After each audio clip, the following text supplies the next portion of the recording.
একদিন হজরত ইব্রাহিম আলাইসাল্লাম আল্লাহর আদেশে সিরিয়ার দিকে রওনা হলেন। অতপর পথ চলতে চলতে নমরুদের দেশের সীমান্ত পেরিয়ে তিনি এক নতুন দেশে পৌঁছালেন। যখন তিনি অজানা এক স্থানে পৌঁছালেন তখন তিনি দেখলেন যে লোকেরা খুব সুন্দর সুন্দর পোশাক পরিধান করে একই দিকে ছুটে চলেছে। তাই হজরত ইব্রাহিম আলাইসাল্লাম এই দৃশ্য দেখে বিস্মিত হলেন এবং অবাক হয়ে তিনি এক লোককে জিজ্ঞাসা করলেন, ভাই, এই লোকেরা কোথায় যাচ্ছে? লোকটি তখন বলল, জনাব, 7 দিন ধরে আমাদের বাদশার একমাত্র মেয়ে সায়রা খাতুন তার পছন্দের স্বামী বেছে নেওয়ার জন্য লোকদেরকে ডাকছেন। তাই প্রতিদিন মহলে একটি বড় জলসা হয়, কিন্তু এখন পর্যন্ত সায়রা খাতুনের কাউকে পছন্দ করা হয়নি। লোকটির এমন কথা শুনে হজরত ইব্রাহিম আলাইসাল্লামের মনেও ইচ্ছা জাগল। তাই তিনি বললেন, চলো আমিও দেখি কি ব্যাপার।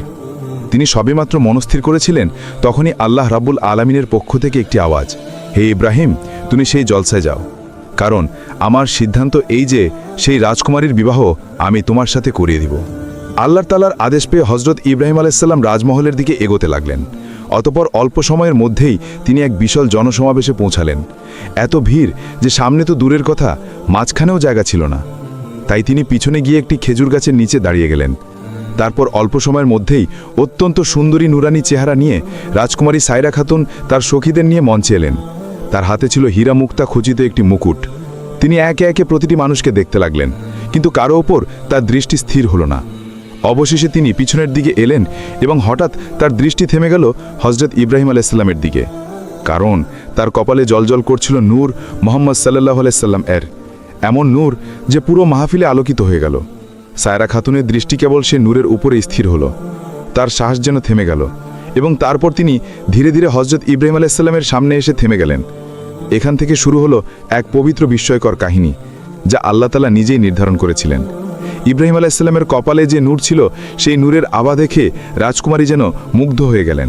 তার চোখ কেবল ইব্রাহিম আলাইসাল্লামের উপরে স্থির হয়ে রইল। কিছু মুহূর্ত এভাবেই তাকে দেখতে থাকলেন এবং তারপর হঠাৎ তিনি নিজের হাতেই মুক্তাখচিত রাজকীয় মুকুট তুললেন এবং ধীরে ধীরে হাসতে হাসতে সেই মুকুট ইব্রাহিম আলাইসাল্লামের মাথায় পরিয়ে দিলেন। যখনই মুকুট তার মাথায় রাখা হলো তখনই পুরো দরবার যেন হাতের তালির ধ্বনিতে ভরে উঠল।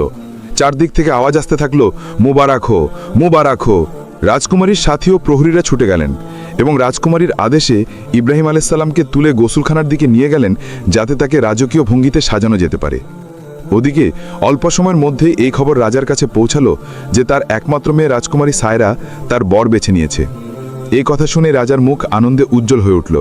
তিনি তৎক্ষণাৎ ঘোষণা করলেন, যত তাড়াতাড়ি সম্ভব রাজকুমারী সায়রার নিকাহ করিয়ে দেওয়া হোক।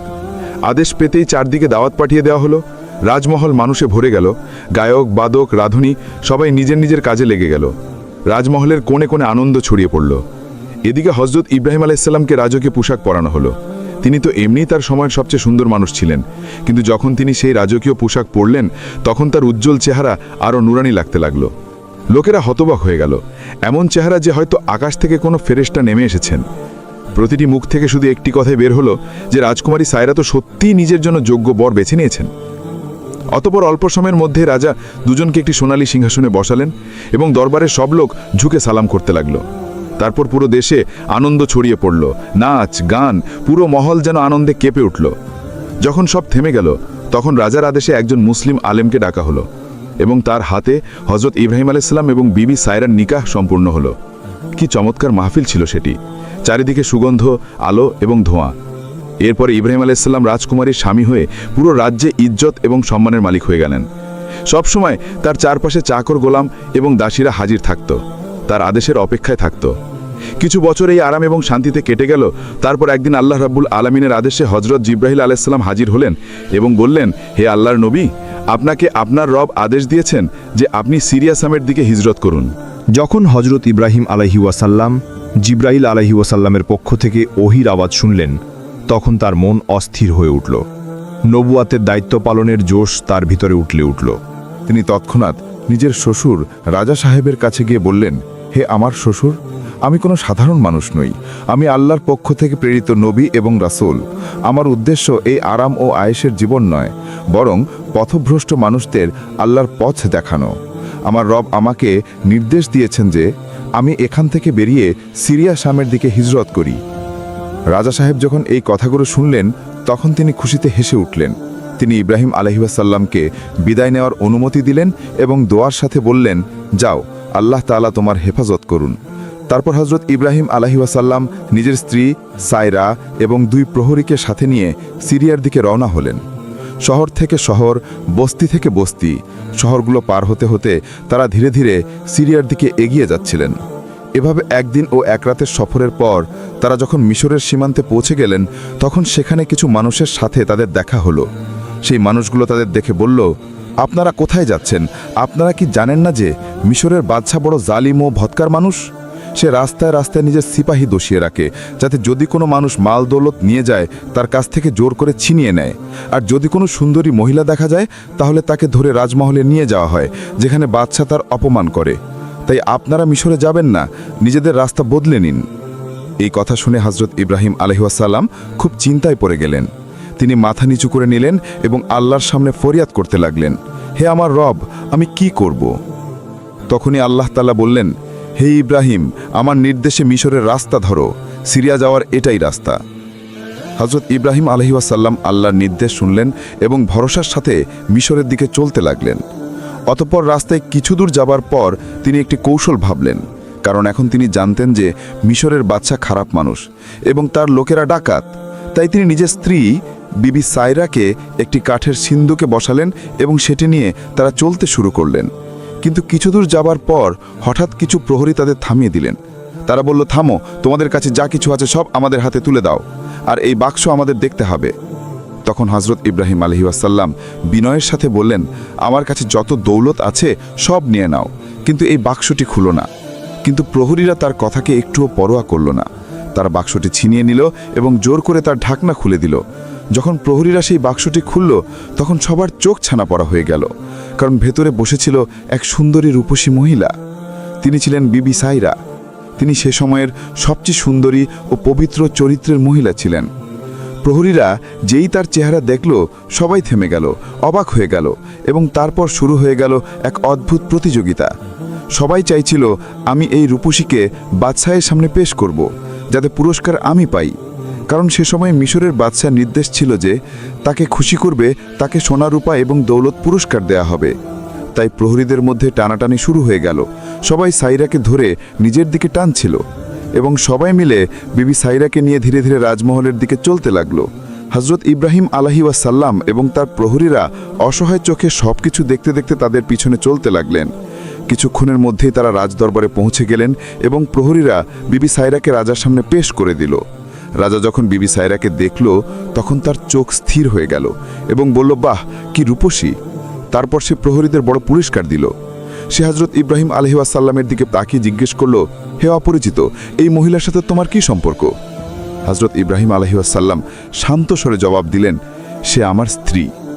ইব্রাহিম আলাইহিসসালামের কথা শুনে রাজার চেহারা বদলে গেল। সে বলল, নিজের স্ত্রীকে আমার হাতে তুলে দাও। তখন ইব্রাহিম আলাইহিসসালাম বললেন, এটা আমার সাধ্যে নেই। তখন রাজা চিৎকার করে বলল, এখন তোমার মতামতের কোনো প্রয়োজন নেই, সে এখন আমার হবে এবং সব সময় আমার কাছে থাকবে। এতটুকু বলে সে নিজের দাস দাসীদের নির্দেশ দিল, এই মহিলাকে স্নান করাও, সুগন্ধি ও খুশবু দিয়ে সুবাসিত করো, রাজকীয় পোশাক পরিয়ে এবং তাকে আমার ঘরে নিয়ে গিয়ে বিছানায় বসিয়ে দাও। অতপর দাস দাসীরা বিবি সায়রাকে ভেতরে নিয়ে গিয়ে খুব সাজিয়ে দিল এবং তারপর তাকে রাজার ঘরে সাজিয়ে বসিয়ে দিল। সেই সময় হজরত ইব্রাহিম আলাইহিসসালাম দরবারের এক কোণে বসে আল্লাহ তাআলার কাছে দোয়া করছিলেন, হে আমার রব, আমার স্ত্রীর ইজ্জত রক্ষা করো। আল্লাহ তাআলা নিজের রহমতে তাদের সামনে থেকে পর্দা তুলে দিলেন, যাতে তিনি দূর থেকে সবকিছু পরিষ্কার দেখতে পান যে তাদের সাথে কি হচ্ছে। ওদিকে যখন বিবি সায়রাকে সাজিয়ে রাজার ঘরে বসানো হলো, তখন রাজা ধীরে ধীরে ঘরের দিকে এগিয়ে গেলেন। তিনি ঘরে ঢুকে সায়রাকে দেখলেন এবং বললেন, হে সুন্দরী, আমার কাছে এসো। এত সুন্দরী নারী আমি আমার জীবনে কখনো দেখিনি। আজ তুমি আমার, আমি ভাগ্যবান যে তোমাকে পেয়েছি। এই বলে তিনি এগিয়ে গেলেন এবং সায়রাকে ছোঁয়ার চেষ্টা করলেন। কিন্তু সেই মুহূর্তে আল্লাহ তাআলার আযাব নেমে এলো। রাজার দুটি হাত অবশ হয়ে গেল। তিনি কাঁদতে লাগলেন, পিছিয়ে গেলেন। মুখে ভয় এবং ব্যথা স্পষ্ট ফুটে উঠল। তিনি বললেন, হে পবিত্র নারী, আমাকে ক্ষমা করে দাও, আমার ওপর রহম করো। আমি তোমার কাছে তওবা করছি, কখনো তোমাকে হাত দিব না। রাজার কষ্টকর অবস্থা দেখে সায়রার মনে দয়া এলো। তিনি হাত তুলে এবং কাঁদতে কাঁদতে আরজ করলেন, হে আল্লাহ, তুমি এই রাজাকে হেদায়েত দাও এবং তাকে নিজের রহমতে সুস্থতা দান করো। সায়রার দোয়া কবুল হয়ে গেল। আল্লাহ তাআলা সঙ্গে সঙ্গে রাজার হাত পুরোপুরি ঠিক করে দিলেন। রাজা অনেকক্ষণ সাইরাকে সামনে বসিয়ে দেখতে লাগলেন। তারপর হঠাৎ উত্তেজনায় এসে সাইরার কাছে আসতে লাগল। তিনি তাকে আলিঙ্গন করার জন্য এগিয়ে গেল, কিন্তু যেই তিনি সাইরার কাছে পৌঁছলেন, আল্লাহ তাআলার গজব নেমে এলো। তার দুটি পা হাঁটু পর্যন্ত মাটিতে ঢুকে গেল। রাজা ভয়ে কাঁপতে লাগলেন। তিনি চিৎকার করতে লাগলেন, সাইরা, আমাকে বাঁচাও, আমার জন্য দোয়া করো, আমি তওবা করছি। তখন সাইরা কঠোর সুরে বললেন, আল্লাহ তাআলার সাথে ঠাট্টা করার শাস্তি এর চেয়েও ভয়ঙ্কর হতে পারত। আমি তোমার জন্য দ্বিতীয়বার দোয়া করতে পারি না। আমার স্বামী একজন নবী, হযরত ইব্রাহিম আলাইহিসসালাম। তিনি সামনে বৈঠকখানায় বসে আছেন। যাও, তার কাছে ক্ষমা চাও। আমি একবার তোমার জন্য দোয়া করেছিলাম, আল্লাহ তাআলা তোমাকে ক্ষমা করেছিলেন, কিন্তু তুমি আবার সেই গুনাহটি করেছ, আমার দিকে খারাপ দৃষ্টি দিয়েছ। এখন যদি আমার স্বামী তোমাকে ক্ষমা করে দেন, তাহলে হয়তো আল্লাহ তাআলার তোমাকে ক্ষমা করে দিবেন। অসহায় রাজা আদেশ দিলেন, ইব্রাহিম আলাইহিসসালামকে ভিতরে আনো। কর্মচারীরা দৌড়ে গেল এবং হযরত ইব্রাহিম আলাইহিসসালামকে হাজির করল। সবাই যখন রাজার অবস্থা দেখল, তখন কেউ হাসতে লাগল, কেউ অবাক হয়ে গেল। মানুষের হাসি দেখে রাজা ভেঙে পড়লেন এবং হযরত ইব্রাহিম আলাইহিসসালামের দিকে তাকিয়ে বললেন, হে আল্লাহ নবী, আমি আপনাকে চিনতে পারিনি, আমি আপনার স্ত্রীকে চিনতে পারিনি, তাই আমি গুনাহ করে ফেলেছি।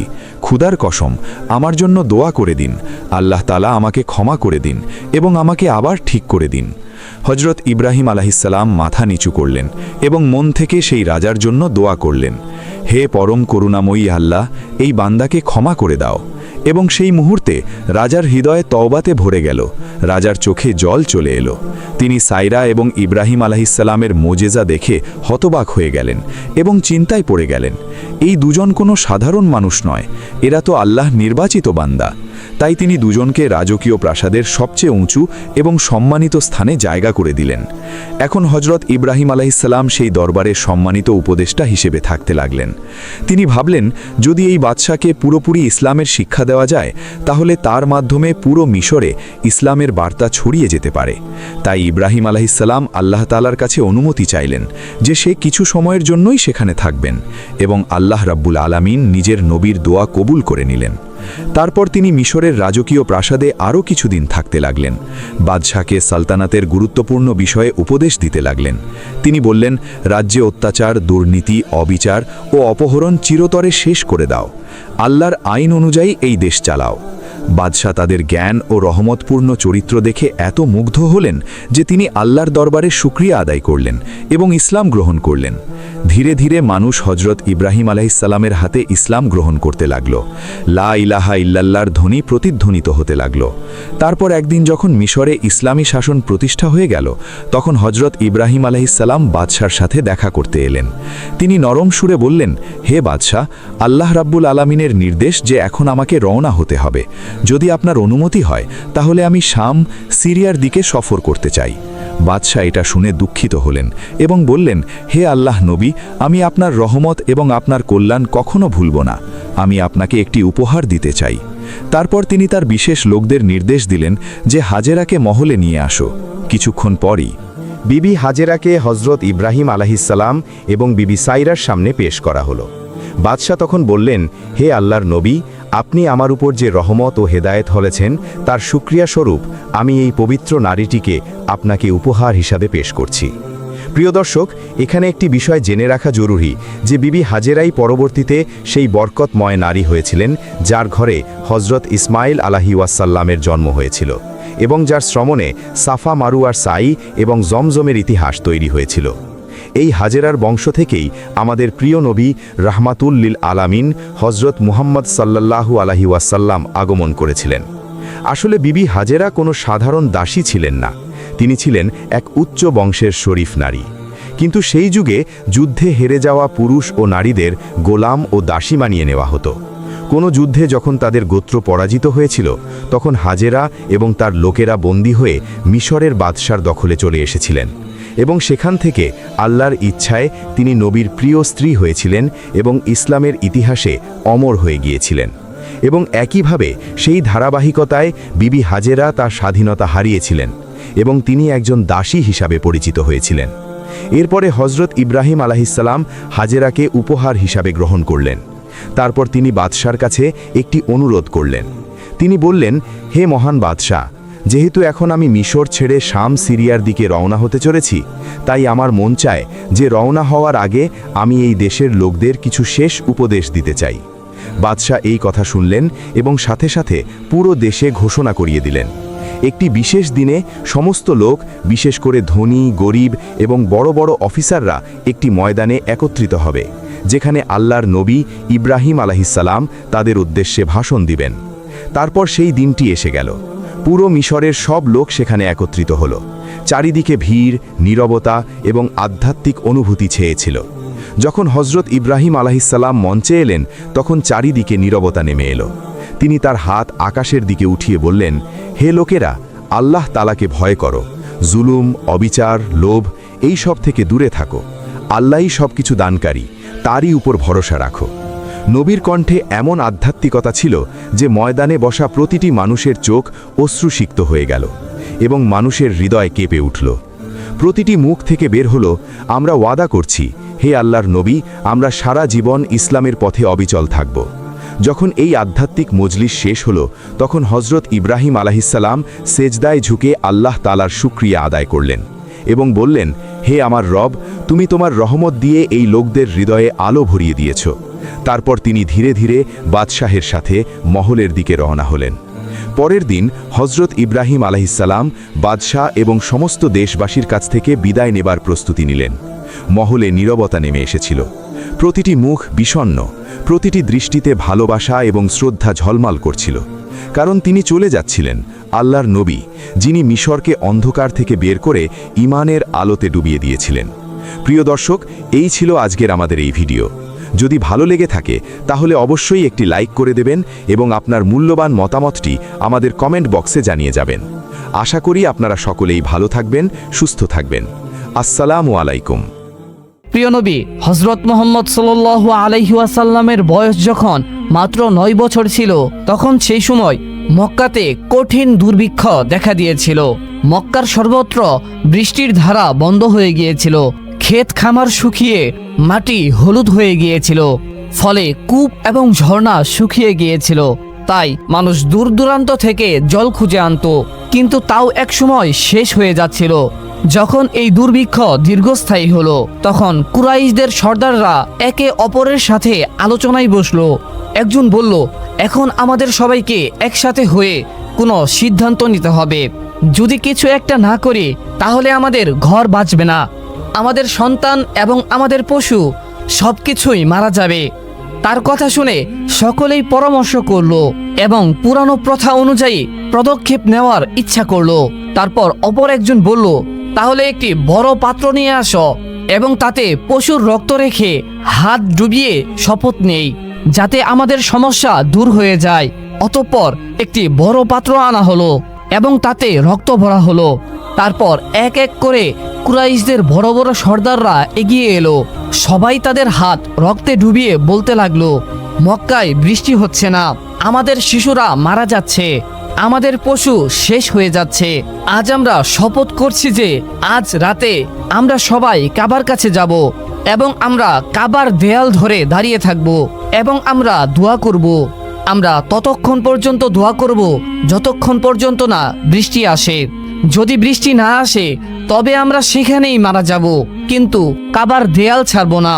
অতঃপর যখন মাঝরাত ঘনিয়ে এলো, তখন বড় বড় লোকেরা যারা রক্তে হাত ডুবিয়ে শপথ করেছিল, তারা ধীরে ধীরে তাদের ঘর থেকে বের হতে লাগলো এবং কাবা শরীফের দিকে রওনা দিল। সেই লোকেদের মধ্যে হজরত মুহাম্মদ সাল্লাল্লাহু আলাইহি ওয়াসাল্লামের চাচা আবু তালেবও অন্তর্ভুক্ত ছিলেন। তখন শিশু মুহাম্মদ সাল্লাল্লাহু আলাইহি ওয়াসাল্লাম এটি দেখে তার কাছে এলেন এবং নরমভাবে তাকে জিজ্ঞাসা করলেন, চাচা যান, আপনি কোথায় যাচ্ছেন?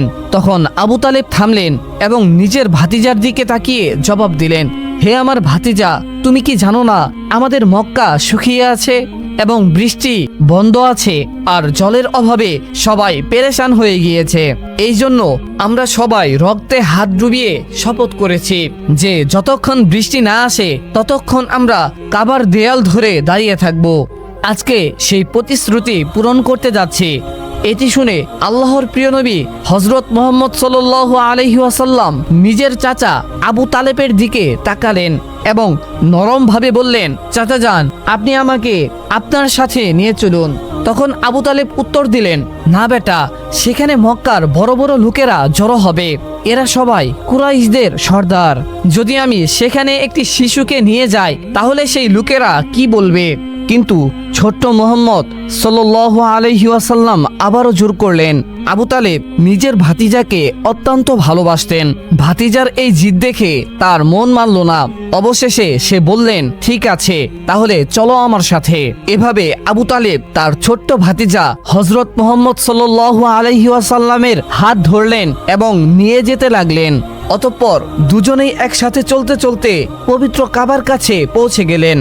ওদিকে মক্কার বড় বড় সর্দার এক এক করে কাবার কাছে জড়ো হলেন। গণনা অনুযায়ী সেখানে মোট ৩২ জন মানুষ উপস্থিত ছিলেন। এরা তারাই ছিলেন যারা অঙ্গীকার করেছিলেন যে যতক্ষণ বৃষ্টি না আসে ততক্ষণ আমরা কাবার দেয়াল ধরে রাখব। যখন মক্কার সাধারণ লোকেরা খবর পেল তখন তারাও তাদের ঘর থেকে বের হতে লাগলো। পুরুষরা, মহিলারা, শিশুরা এবং বৃদ্ধরা সবাই এই আশায় খানে কাবার দিকে অগ্রসর হলো যে হয়তো আজ বৃষ্টির জন্য কোনো পথ বেরিয়ে আসবে।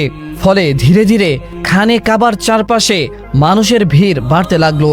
দেখে মনে হচ্ছে পুরো মক্কা যেন এক জায়গায় জড়ো হতে লাগলো। কিন্তু সেই ৩২ জন সর্দার যারা রক্তে হাত ডুবিয়ে শপথ করেছিলেন তারা সবাই কাবার একেবারে কাছে দাঁড়িয়ে গেলেন। এদের সাথে আবু তালেব তার নিজের ভাতিজা হযরত মুহাম্মদ সাল্লাল্লাহু আলাইহি ওয়াসাল্লামকে সাথে নিয়ে এসেছিলেন। যখন সেই লোকদের নজর একটি শিশুর উপর পড়ল তখন তারা সবাই অবাক হয়ে গেল। তৎক্ষণাৎ একে অপরের দিকে তাকাতে লাগলো এবং আবু তালেবের দিকে দৃষ্টি নিবদ্ধ করলো। তারপর কিছু লোক রাগের সাথে বলে উঠল, হে আবু তালেব, তুমি এটা কি করলে? তুমি এই বাচ্চাটাকে তোমার সাথে কেন নিয়ে এসেছ? তুমি কি জানো না আমরা সবাই মক্কার বড় বড় লোক? এই বাচ্চার তো এখানে কোনো কাজ নেই। আবু তালেব এই কথা শুনে নিজের ভাতিজার দিকে তাকালেন এবং নরম স্বরে বললেন, হে আমার ভাতিজা, যাও পিছনে গিয়ে বসে পড়ো। আল্লাহর প্রিয় নবী হযরত মুহাম্মদ সাল্লাল্লাহু আলাইহি ওয়াসাল্লাম সঙ্গে সঙ্গে পিছনে সরে গেলেন এবং মজমার পিছনে গিয়ে বসে পড়লেন। অতঃপর সেই ৩২ জন সর্দার এগিয়ে এলেন এবং সবাই কাবা ঘরের দেয়াল শক্ত করে ধরলেন। তারপর একসাথে উচ্চ স্বরে ডাকাডাকি করতে লাগলেন, হে কাবাকে সৃষ্টিকারী আল্লাহ, আমাদের উপর পানি বর্ষণ করো, বৃষ্টি দান করো। সবাই কাঁদতে কাঁদতে দোয়া করতে লাগলেন, কিন্তু আকাশে কোনো মেঘ এলো না। এভাবেই দোয়া করতে করতে পুরো রাত কেটে গেল, কিন্তু কোনো কাজ হলো না। অতঃপর যখন সকাল হলো তখনও আকাশে বৃষ্টির কোনো চিহ্ন ছিল না। মেঘ এলো না এবং বৃষ্টি হলো না। জমিন তেমনি শুকনো রইল। সূর্য আস্তে আস্তে উপরে উঠে এলো। তাই এবার সূর্যের তাপ বাড়তে শুরু করেছিল এবং তার তাপ মক্কার প্রতিটি জায়গাকে ঝলসে দিচ্ছিল। সেই লোকেরা যারা রাতভর বৃষ্টির জন্য ফরিয়াদ করছিল, দিন হওয়ার পরেও তারা কাবা ঘরের দেয়াল ধরে দাঁড়িয়ে রইল এবং বারবার একই দোয়া করতে লাগলো। কিন্তু আকাশ একদম পরিষ্কার, মেঘের একটি টুকরোও দেখা গেল না। এই তীব্র রোদে সেই ৩২ জন লোক ঘামে ভিজে গিয়েছিল। তাদের মধ্যে অনেকের শরীর টলমল করতে লাগলো, কেউ কেউ মাথা ঘুরে মাটিতে পড়ে যেতে লাগলো। কিন্তু তবুও তারা নিজেদের কথার উপর অটল রইল এবং বৃষ্টি চাইতে লাগলো। এমন সময় আবু তালেব অনুভব করলেন যে কেউ তার কাপড় পিছন থেকে টানছে। তাই তিনি যখন ঘুরে দেখলেন তখন তিনি দেখতে পেলেন তার ৯ বছরের ভাতিজা হযরত মুহাম্মদ সাল্লাল্লাহু আলাইহি ওয়াসাল্লাম পিছনে দাঁড়িয়ে আছেন। এই দৃশ্য দেখে আবু তালেবের মুখ কঠোর হয়ে গেল। তিনি রাগে বললেন, হে মুহাম্মদ, তুমি এখানে কেন এসেছ? ছোট্ট মুহাম্মদ সাল্লাল্লাহু আলাইহি ওয়াসাল্লাম অত্যন্ত আদবের সাথে বললেন, চাচা যান, আমাকে আসতে দিন, আমি দোয়া করব, তখন দেখবেন উপরওয়ালা পানি বর্ষণ করবে। আবু তালেব এই কথা শুনে আরো অবাক হলেন এবং কঠোর সুরে বললেন, আমরা ৩২ জন মক্কার বড় বড় সর্দার রাতভর এখানে দাঁড়িয়ে আছি। আমরা সবাই বৃষ্টির জন্য ফরিয়াদ করেছি, কিন্তু উপরওয়ালা পানি বর্ষণ করেননি এবং তুমি মাত্র 9 বছরের ছেলে, তুমি দোয়া করবে আর বৃষ্টি বর্ষণ হবে। যাও গিয়ে নিজের জায়গায় বসে পড়ো। চাচার মুখে এমন কথা শুনে আল্লাহর প্রিয় নবী হযরত মুহাম্মদ সাল্লাল্লাহু আলাইহি ওয়াসাল্লাম আস্তে আস্তে পিছনে সরে গেলেন এবং গিয়ে নিজের জায়গায় বসে পড়লেন। এরপর সেই 32 জন লোক আবারও বৃষ্টির জন্য ফরিয়াদ করতে লাগলেন। সবাই একসাথে উচ্চ স্বরে পুনরায় বলছিল, হে কাবাকে সৃষ্টি করনেওয়ালা, আমাদের উপর পানি বর্ষণ করো। এভাবে সময় গড়াতে লাগলো। 2 থেকে 3 ঘন্টা আরো চলে গেল, কিন্তু আকাশ তেমনই পরিষ্কার রইল না। মেঘ এলো না, বৃষ্টির কোনো চিহ্ন দেখা গেল। জমিনে তাপ আরো বেড়ে গিয়েছিল। সূর্যের তাপে লোকেরা নিস্তেজ হয়ে যাচ্ছিল। এমন সময় হঠাৎ আবু তালেব আবারও অনুভব করলেন যে কেউ তার কাপড় পিছন থেকে টানছে। তাই সে আবারও ঘুরে দেখলেন ছোট্ট মুহাম্মদ সাল্লাল্লাহু আলাইহি ওয়াসাল্লাম দাঁড়িয়ে আছেন। তখন আবু তালেবের মুখে রাগের চিহ্ন দেখা গেল। তিনি কঠোর সুরে বললেন, হে আমার ভাইপো মুহাম্মদ, তুমি আবার এখানে কেন এসেছ? এটা শুনে প্রিয় নবী সাল্লাল্লাহু আলাইহি ওয়াসাল্লাম অত্যন্ত নরম স্বরে বললেন, চাচা যান, আমি এবার পানি চাইতে আসিনি, আমি তো আপনার ঘাম মুছতে এসেছি। ফলে নবী করিম সাল্লাল্লাহু আলাইহি ওয়াসাল্লাম নিজের চাদর সামলালেন এবং ভালোবাসার সাথে নিজের আপন চাচা আবু তালেবের মুখ থেকে ঘাম মুছলেন। এটা দেখে আবু তালেবের মন গলে গেল এবং নিজের ছোট্ট ভাতিজাকে জড়িয়ে ধরলেন। এই সময় ছোট্ট মুহাম্মদ সাল্লাল্লাহু আলাইহি ওয়াসাল্লাম আস্তে আস্তে বললেন, চাচা যান, আমাকে আসতে দিন, আমি একটা কাজ করব আর উপরওয়ালা পানি বর্ষণ করবে। এই কথা শুনে কাছে দাঁড়িয়ে থাকা একজন লোক চিৎকার করে বলে উঠল, হে মক্কার লোকেরা, সুসংবাদ, পানি এসে গিয়েছে। লোকেরা অবাক হলো এবং মুহাম্মদ সাল্লাল্লাহু আলাইহি ওয়াসাল্লামের দিকে মনোযোগী হলো। সবাই ডাকলো, হে মুহাম্মদ, চলে আসো, তাড়াতাড়ি চলে আসো। ফলে মুহাম্মদ সাল্লাল্লাহু আলাইহি ওয়াসাল্লাম এগিয়ে এলেন এবং কাবার কাছে দাঁড়িয়ে জিজ্ঞাসা করলেন, তোমরা কি করছিলে? লোকেরা বলল, আমরা বৃষ্টির জন্য দোয়া করছিলাম। তখন মুহাম্মদ সাল্লাল্লাহু আলাইহি ওয়াসাল্লাম বললেন, যখন তোমরা দোয়া করছিলে তখন আমি পিছনে ছিলাম, এখন যখন আমি দোয়া করব তখন তোমরা সবাই আমার পিছনে থাকবে। এটা শুনে কিছু লোক আদবের সহিত পিছনে সরে গেল, কিন্তু কয়েকজন সর্দার যারা অহংকার করে বলল, এই 9 বছরের ছেলেটি সামনে আর আমরা পিছনে, আমাদের ইজ্জত কমে যাবে। তখন মুহাম্মদ সাল্লাল্লাহু আলাইহি ওয়াসাল্লাম শান্তভাবে বললেন, হে মক্কার লোকেরা, পিছনে সরে যাও, কারণ এখন যদি আমি পিছনে সরে যাই তাহলে বৃষ্টি আর কখনো আসবে না। তখন যারা আগে থেকে সরেছিল তারা ঘাবড়ে গেল। তারা সেই জেদি সর্দারদেরকে বলল, সাবধান, যদি মুহাম্মদ সাল্লাল্লাহু আলাইহি ওয়াসাল্লাম পিছনে সরে যান তাহলে আমরা সবাই ধ্বংস হয়ে যাব। এটা শুনে সেই সর্দাররাও নরম হয়ে গেল এবং পিছনে সরে গেল। এভাবে মক্কার বড় বড় সর্দাররাও মুহাম্মদ সাল্লাল্লাহু আলাইহি ওয়াসাল্লামের পিছনে দাঁড়িয়ে গেল। সর্দাররা বলল, হে মুহাম্মদ সাল্লাল্লাহু আলাইহি ওয়াসাল্লাম, এখন তো আমরা পিছনে সরে এসেছি, এখন দোয়া করুন। তখন মুহাম্মদ সাল্লাল্লাহু আলাইহি ওয়াসাল্লাম বললেন, যদি আমিও সেটাই চাই যা তোমরা চেয়েছ তাহলে পার্থক্য কি থাকবে? লোকেরা অবাক হয়ে বলল, তাহলে আপনি কি চাইবেন? তখন মুহাম্মদ সাল্লাল্লাহু আলাইহি ওয়াসাল্লাম পরোক্ষভাবে বললেন, এটাই এবার তোমরা দেখবে। তারপর মুহাম্মদ সাল্লাল্লাহু আলাইহি ওয়াসাল্লাম আকাশের দিকে তাকালেন। প্রথমে হালকা মেঘ দেখা গেল, তারপর আবার যখন দৃষ্টি তুললেন তখন বৃষ্টি নামতে লাগলো। তৃতীয়বার যখন নবী করিম সাল্লাল্লাহু আলাইহি ওয়াসাল্লাম পুরো মুখ আকাশের দিকে তুললেন তখন মেঘ ছেয়ে গেল এবং প্রবল বৃষ্টি হতে লাগলো। শুকনো ক্ষেত সতেজ হয়ে গেল এবং লোকেরা আনন্দে বৃষ্টিতে ভিজতে ভিজতে বলতে লাগলো, ইয়া মুহাম্মদ, ইয়া মুহাম্মদ, ইয়া মুহাম্মদ সাল্লাল্লাহু আলাইহি ওয়াসাল্লাম। এইভাবে পুরো মদিনা আনন্দে মুখরিত হয়ে উঠল।